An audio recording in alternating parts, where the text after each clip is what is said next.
Action step 10 is to identify any relevant contracts with vendors and figure out if they can produce accessible content for you or if you need to make any changes.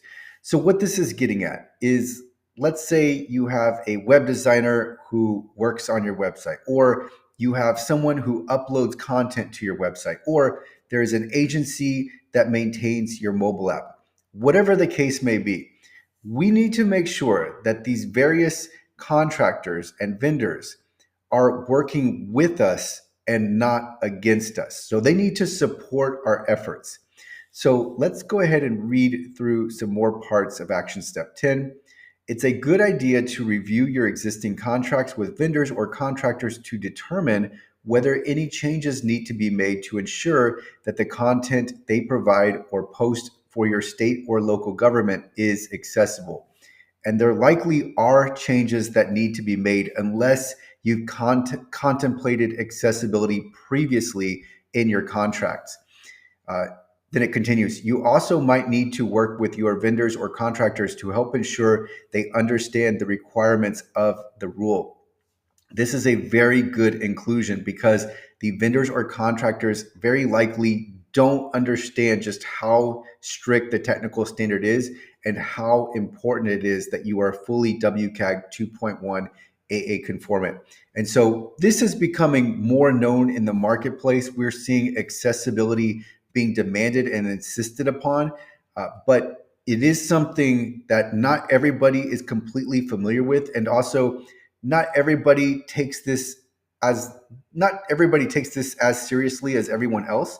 So you need to make sure they understand just how important this is and make sure that they're on the same page with you, that everything is going to be WCAG 2.1 AA conformant.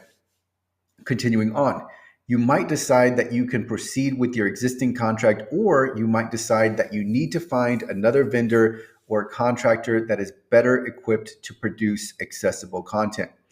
Yes, so if you're talking to a contractor and they're not 100% with you, then you need to move on, because you need someone that is 100% aligned with what you are trying to do. And then we have here some examples of practices that some public entities have found helpful with contracting with vendors. So let's go through some of the bullet points. Requiring vendors to provide detailed information about the level of accessibility of their product before signing any contracts. Asking vendors to include a warranty in their contract stating that they comply with certain technical standards and applicable federal and state accessibility laws, including language in their contracts prohibiting vendors from disclaiming any accessibility warranties, requiring vendors to provide indemnification for any breach of any accessibility warranties, and then testing the accessibility of vendor products and publishing that information to help other entities to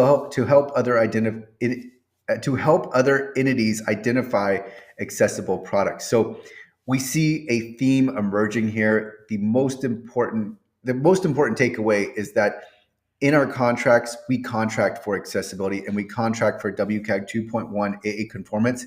And then the other part of this is we need to make sure that our contractors actually follow through with this. And it's not something that they sign off on. It's something that they are proactive with and that they are actually going to do, because we can have all of this language in our contract and it's fine and it's helpful, but we're really concerned not with being able to recover if there's a breach of contract, but we're concerned with WCAG 2.1 AA conformance, and we want to make sure that our contractor, our vendor, is on top of their accessibility game. So you want to gauge the level of seriousness and the level of acceptance from your vendor or contractor, because that's going to give you a really good idea of if you will have problems going forward.